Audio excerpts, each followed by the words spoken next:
Hello, everyone. I'm Dr. Ventrella. We'll get started now. So this talk is all about muscle health and metabolism. So let's jump into it, shall we? So first off, just a quick agenda. I'm going to go over kind of basic components. So muscle, nutrition, exercise, any other factors to consider, and then tracking progress. So starting with muscle. So basically there are three types of muscle. We have skeletal muscle, which moves our bones and basically what we're going to be focusing on today. Cardiac muscle, which is our heart, and that's responsible for pumping our heart and pumping all of the blood throughout our body. And then smooth muscle. So this lines the inside of most of our organs, and it's involved in involuntary muscle contraction. So things like moving your gut, breathing, things like that. So you're going to hear me say this a couple of times. Muscle is an endocrine organ. So what this means, what endocrine means, is that it releases signaling molecules that actually communicates to other organs. And this is kind of a newer part of research for skeletal muscle, but what skeletal muscle releases are called myokines. These are those signaling molecules, and there are many different myokines, and they have many different functions. And some of my favorite include improving sleep, immune function, learning and memory, and of course, why you're all here today, metabolism. And this is what you're going to hear me repeat a lot. Muscle is metabolically active. So muscle actually requires energy or calories just to maintain it. Skeletal muscle is kind of like this metabolic garbage disposal. So the more trained or exercised your muscles are, the more efficiently you're going to be able to use your fuel sources. So your carbohydrates, your fats, and protein. When I say fuel sources, I mean food. Food is fuel. And muscle is the engine for future fat loss. It's going to increase your energy expenditure, which I will talk about more in a second. You've probably heard about mitochondria, whether it was from your doc or from 7th grade science class. The mitochondria are the powerhouses of the cell. So there's these little tiny organelles within the cell. And basically what they're responsible for is creating energy and basically using our fuel sources or our fats, carbohydrates, and proteins, and they turn it into energy. So when we train our muscle, not only are we increasing the efficiency of the mitochondria, but we're actually increasing the concentration or just the sheer number of mitochondria available. So like you see here on the left, there's more mitochondria. So this means that we're using our fuel more efficiently. What this means when we talk about using fuel are sugar and cholesterol specifically. So this is kind of a generalization. Diet isn't always the culprit of metabolic dysregulation. There's a large part of the population, especially in America, where we have kind of this higher incidence of obesity, hyperglycemia or diabetes, and hypercholesterolemia or high cholesterols. And that in a large part is due to diet and lifestyle complications. But there's also this subpopulation that I see a lot clinically, and I'm sure some of the other docs see here quite often too, is that these people are doing all the right things. They're eating well, they're eating clean, they're not overeating, they're not eating late at night, and yet their hemoglobin A1C is still a little bit elevated or their cholesterol is a little bit wonky and keeps creeping up. And a lot of this can actually come down to muscle health. However, there are a lot of other factors that kind of play into metabolism, which I'll touch on later. But there's a lot of great research showing how muscle can help decrease our sugars and our cholesterol. So starting with sugar, exercise actually increases glucose uptake independent of insulin. So insulin's kind of like the signaling molecule that goes to the cell and pushes a receptor out that pulls the glucose into the cell. When you exercise, muscle contraction actually pushes that receptor out to grab glucose without even needing insulin. So in our patients who have higher hemoglobin A1C, higher insulin, they have something called insulin resistance, where the cells just aren't listening or responding to the insulin as efficiently as they used to. Exercise is a great way to kind of just skip that whole step and lower their blood sugar. Because when we talk about high blood sugars, high hemoglobin A1C, the sugar is hanging out in the blood, and we don't want it to hang out in the blood. We want it to be pulled into the cells to be used. And then as you increase exercise, you're increasing the number of mitochondria. That means your sugars and fats and proteins are going to be used more and they're going to be less in the blood. So improving our muscle health results in lab improvements. You're going to see your decreased hemoglobin A1C, decreased LDL. LDL is that bad cholesterol that we have to put people on statins or red yeast rice for, lower triglycerides, which is another cholesterol that usually results in high sugars. and then higher HDL, and HDLs are good cholesterol. So as we increase our lean body mass, we are decreasing our cholesterol, our triglycerides, our LDL, our insulin, our fasting glucose, hemoglobin A1C, and improving HDL. And lean body mass just means skeletal muscle mass specifically. And now moving on to nutrition. So we're going to start with a little bit of an equation. So energy expenditure just means calories burned. So this equation is looking at the total daily energy expenditure, or the total daily calories burned, as a result of our basal metabolic rate, which is just the calories that our bodies are using just to accomplish basic life-sustaining tasks. So you're thinking breathing, digesting, things like that. Physical activity is intentional exercise.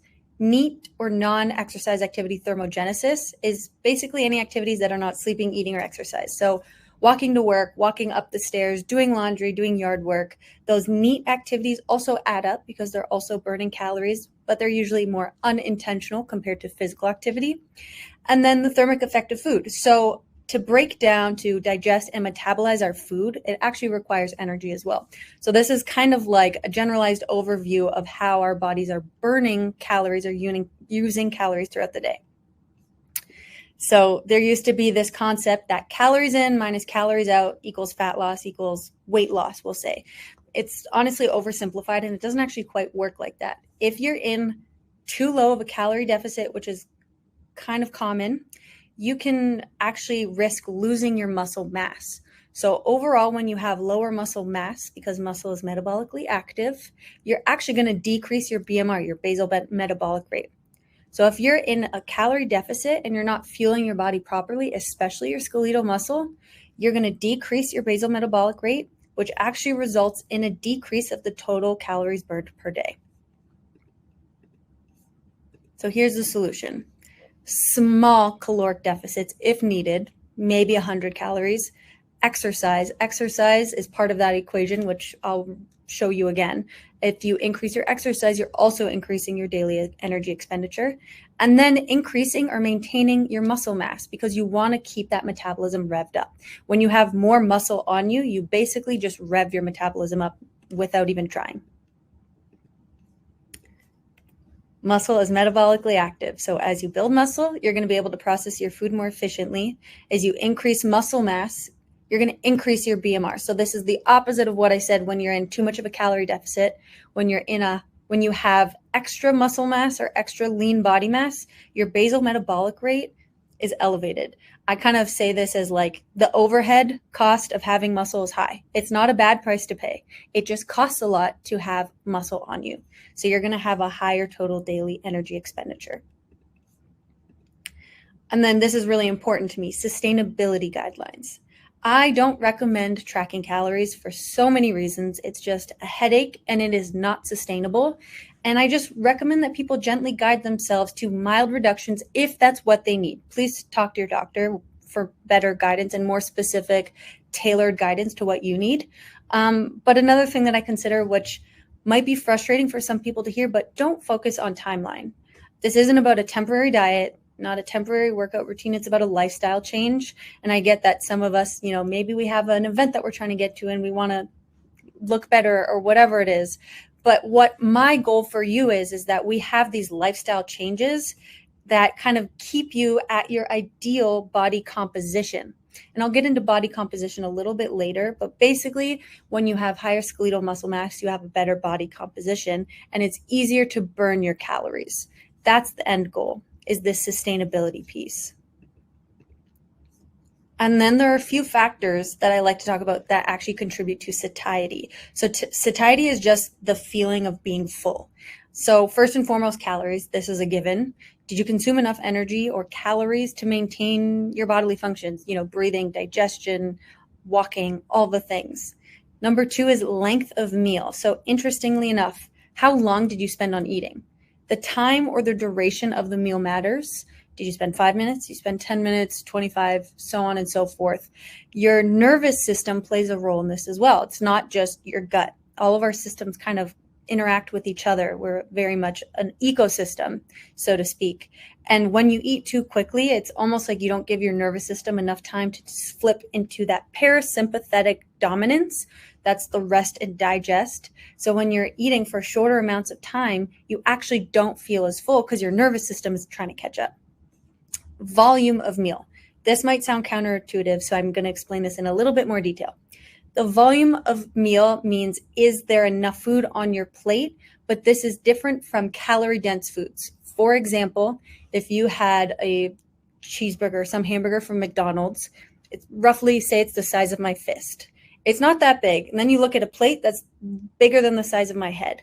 That could be equal in calories, but vary in volume or size. So, for example, on your plate, you would have protein, vegetables, grains, whatever it is. And let's just take vegetables, for example. You can have a lot of vegetables with very minimal calories.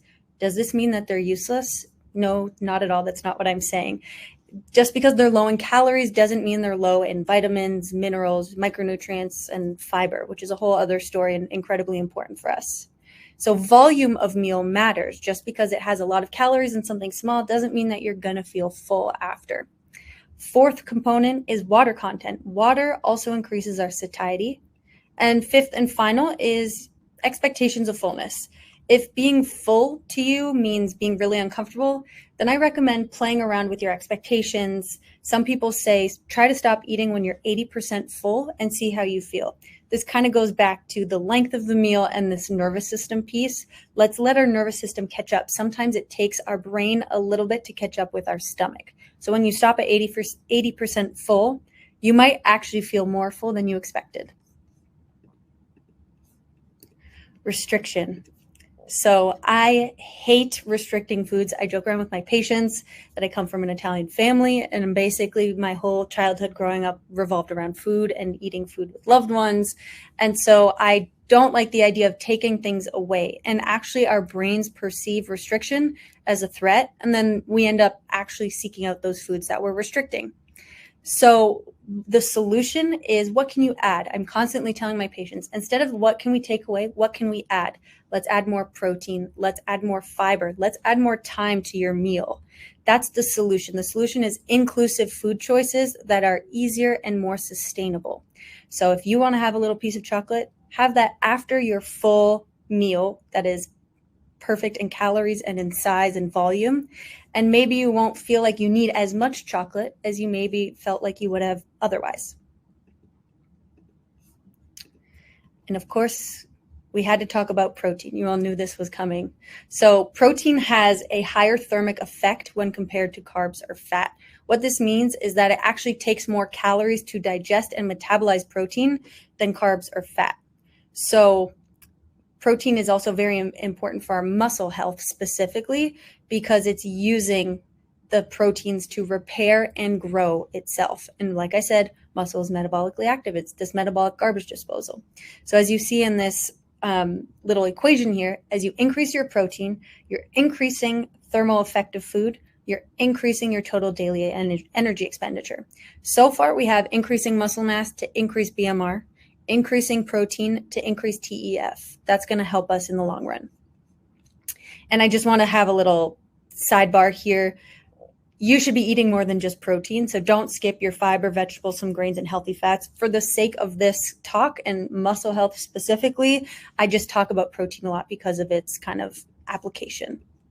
Okay, but how much protein? Where are we going with this? So the research shows that for muscle growth, anywhere from 0.65 to 0.75 grams per pound of body weight, grams of protein. And for fat loss, anywhere from 0.9 to 1 gram of protein per pound body weight. These are general guidelines. Please, please, please speak to your doc about this, because this very much could vary for people. It depends on like your metabolic status, your kidney status, all of the things. So just take a look and let's individualize this. But this is what the research has shown us, is that basically we're under eating protein. So total protein intake per day has shown to be more important than when you're eating it. I think some people hyperfixate on, I didn't get X number of grams here, here, and here. Let's just say, did you get enough in per day? Sometimes people get busy in the middle of the day and they're maybe not able to get as much protein in. But just making sure that you're hitting your targets, or at least getting up towards them and working your way up there, because I know it can be a really big jump for some people. Protein contains essential amino acids that our body can't make. So essentially, we need to get this from our diet. Otherwise, there's no other way of us getting it. And just this is important to note for vegans and vegetarians, that it is possible to get a lot of protein in from plant sources. I just recommend that you aim for those upper limits that we're talking about, because I want to make sure that you're getting complete sources of protein. Plant sources are great. Plant sources of protein are still good sources. They're just usually not complete. So it takes more to more variety, I should say, to get complete sources of protein. This is my quick and dirty protein cheat sheet. So I recommend taking a screenshot or copying this over. And like I said, very visual, don't like counting things too much. So 1 palmful of meat, about 20 to 25 grams, depending on how big your palm is.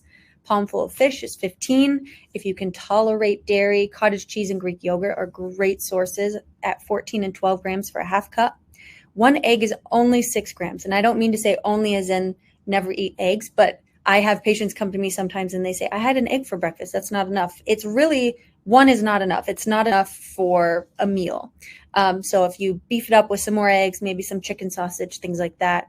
Half a cup of lentils is 9 grams. Half a cup of chickpeas is 6. Tablespoon of hemp hearts is 9.5, small but mighty. And a cup of bone broth is about 10. And very important consideration, I mentioned this a little bit earlier, but just to reiterate, this is only talking about one single macronutrient, which is protein. There are 3 macronutrients: protein, carbs, and fat, all of which are incredibly important. And on top of that, there are many other dietary factors to consider.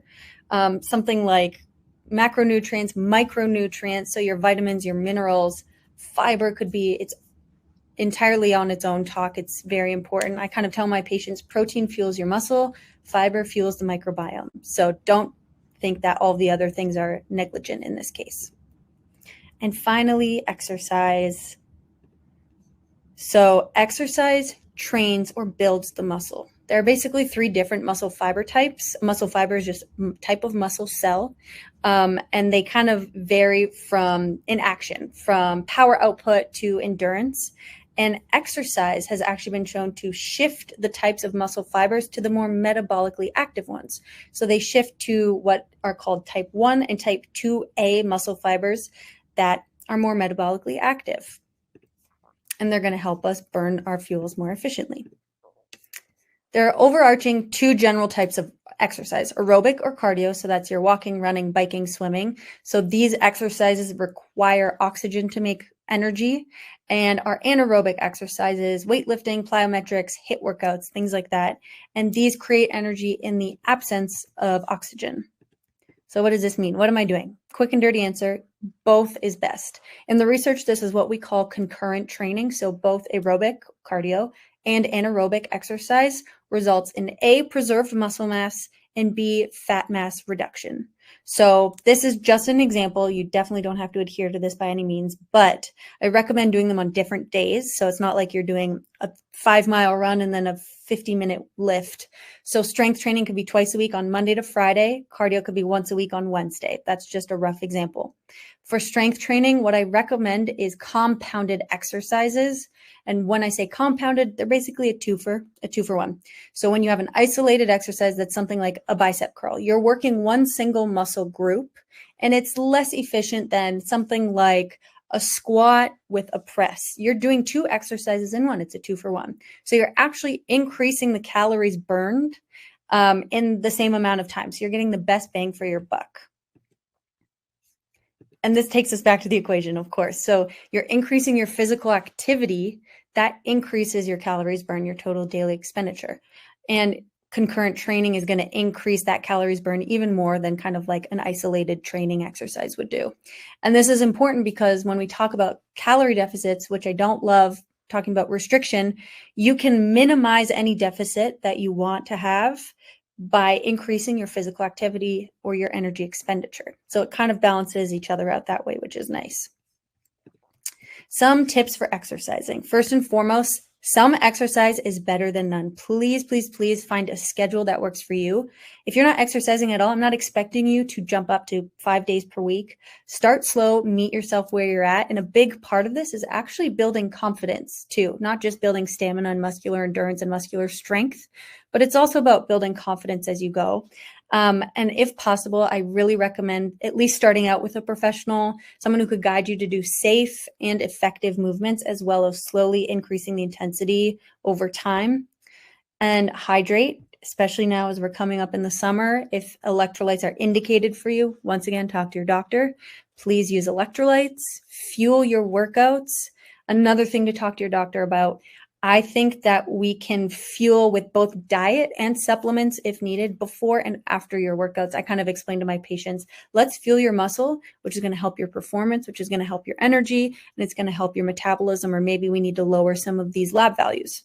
So fuel your workouts appropriately. And finally, keep it interesting and enjoy. Just make sure it's something that you enjoy and that's sustainable. Take your workouts outside, do them with a partner, find ways to bring you some happiness throughout the day, essentially. And the body is incredibly adaptive. This is a point that I think is missed a lot in clinic, in real life. The body is constantly adapting to stressors. And when we're using the term stressor, we mean in a good way. So stressors such as exercise. So this means we can't keep doing the same exercises at the same weight and then expect changes. Your body's already 10 steps ahead of you. So we refer to this in weight training as progressive overload. If you continue to increase the intensity over time as your body adapts, that's how you kind of see results. So if you're lifting 15 pounds, that was rated an 8 out of 10 RPE. RPE just means rate of perceived exertion. So it's an 8 out of 10 difficulty for you. And then you keep doing 15 pounds and all of a sudden that 8 out of 10 drops to a 3 out of 10 and you keep doing that, your progress is going to diminish or it's going to plateau. You were once like this and now you're kind of stooping off to a plateau. So make sure that you're safely, I'm going to say this 5 times as well, safely pushing yourself, and another reason to work with a professional if you need it. Rest and recovery. Your muscles need to recover, and a big part of this is actually nutrition. So this actually taps back to protein and why protein is so important, because you're stressing your muscle and essentially you're micro tearing it, which is a good adaptation that we want, but we need to make sure that we're giving the muscle enough protein to go back in and repair itself. It's called muscle protein synthesis, which is responsible for muscle repair and muscle growth. If you need extra help, I got your back. Infrared saunas are amazing. Ice baths, if you're very brave. I am rarely brave, maybe once a month with those. Acupuncture and IVs, both of which we can offer here. Restorative yoga and supplementation. I touched on this a little bit before, but talk to your doctor if you feel like you're not recovering as efficiently as you used to be or ever, and we can actually supplement that and help you out there. And I would be remiss if I didn't mention other factors that affect metabolism, especially when we talk about the landscape of naturopathic medicine. Interindividuality is very important to take into consideration. We are all different, and there are so many factors to look into. That's why we do extensive labs. That's why we do longer intakes. Thyroid and sex hormones help to regulate our metabolism and our energy. Gut health and microbiome is just really amazing and can also be its own talk on its own. They help to regulate our glucose and our lipid levels. So there's research that shows that there's certain bugs in our microbiome that feed off of fiber. And essentially, as it feeds off of the fiber, it releases these particles called short-chain fatty acids. These short-chain fatty acids actually lower our hemoglobin A1C, lower our LDL. So that's a whole other piece to this metabolism thing. Stress is another one to consider. If you have high cortisol, your sugars are going to be in your bloodstream the whole time. And on top of that, when you're stressed and you have high cortisol, you're in that sympathetic dominant nervous system state, and you're not flipping over to parasympathetic. You're not letting your muscles repair efficiently. So you're also increasing the risk of injury too. And finally, my favorite is sleep. 7+ hours of quality sleep is best. Sleep restrictions can actually lead to an increase of ghrelin. Ghrelin is our hunger hormone. So if you have kind of a crappy night's sleep, you're going to notice that you're more hungry and you're going to eat more calories the next day. And this restriction can only be like 1 to 2 hours. Something like 6 to 6.5 hours per night is suboptimal. So like I said, muscle is just one piece of the puzzle, but definitely, and I know I'm biased, but the research does back this up, a very important piece. And tracking progress. We need to talk about the scale here for a second. So I have so many patients come in that say, I'm doing all the right things, but I'm not losing weight. My weight's staying the same, or if anything, it went up. Body weight just on its own is actually a really poor measure because it's not taking into account our variability and the subcategories of mass or of weight. So it's not looking at your lean body mass, your skeletal muscle mass. It's not looking at your fat mass. It's not looking at your water weight, nothing. So what's more accurate is a body composition scale. There are places you can go to get this done. But what this does is this actually looks at your lean muscle mass, your fat mass, and that gives it a percent of your body weight in fat. And some of them also look at bone density, but that is not the same as a DEXA scan because they use kind of different measurement scales. So for example, this is a really good example of why your weight might be staying the same or going up, but you don't feel like there's improvements being made, even though there are. So maybe your weight's increasing, but if you're not doing a body composition scale, what you don't know is that your body fat percentage has decreased, but your skeletal muscle mass or your lean mass has increased. And think about muscle or meat. That's heavier than a pound of fat, right? So your lean mass is heavier, so your weight is going to go up, or maybe it's staying the same. So if you're stepping on a regular scale and you're seeing 140, 140, 140, 140, doesn't mean that you're actually not seeing improvements. This is important to note that this technology is a double-edged sword. I don't think it's appropriate for all patients. I think in some it can be a really good tool, not only for measurement, but also for motivation, because you can see things change and you see things decrease. But for example, if you have a history of eating disorder or something like that, I just don't think it's worth the trigger potentially. But it is just a really cool tool if you are interested in that. So with that being said, what are the best metrics? Number one is, how do you feel? None of these strategies that I talked about should leave you feeling depleted or worse than when you started. The goal is to feel more energized and more confident. So if you feel like you need support, once again, talk to your doctor. Maybe you need full labs done and get a complete picture of where you're at and kind of how we can best support you. We talked about all the different factors that can play into this. So there's so many things that we can do as your provider on our end to help make sure that you are feeling your best. Number two is, how do your clothes fit? That's an easy one. Do you feel more confident in your clothes? And number three is that body composition, if you so choose. So in summary,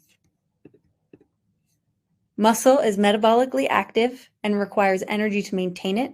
It's a high overhead cost. Consuming anywhere from 0.65 to 1 gram of protein per pound body weight is ideal for muscle mass maintenance and or fat loss. Exercise trains muscle and improves metabolism, and you're going to see that on your lab results with your sugars and your cholesterols. And there are many factors that play a role in metabolism, all of which should be looked into at your visits, of course. And the best tool of measurement is how you feel. With that, I'm going to leave you with some final words of wisdom. It's never too late to start exercising. The research has shown time and time again that regardless of what age you start exercising at, so long as it's safe and effective, you will see improvements and can reverse metabolic disease. And it doesn't have to be hard or a sacrifice. You get to choose. You don't have to exercise. You get to exercise. And this last part here, the gratitude for your ability to move, is more of a mindset shift that I hope to instill. For me, when I was growing up, I had an interesting view of exercise because I had a grandfather who had a stroke at 35. So he was hemiplegic and he couldn't use half of his body for most of his adult life. And I remember being young and thinking, oh my gosh, I feel so lucky to be able to move. So I challenge you to view exercise as a privilege instead of a chore. Meet yourself with kindness and respect, but also challenge yourself to see what you're truly capable of. And you might surprise yourself. But with that being said, we are all done. Please put any questions you have in the chat. If you think of some later, you could give us a call or shoot me a message on the portal. But I hope I answered some questions and gave you some good tips to take in your everyday lives. I'll hang out here for a few minutes because I believe there is a little bit of a delay. Thank you, Trish.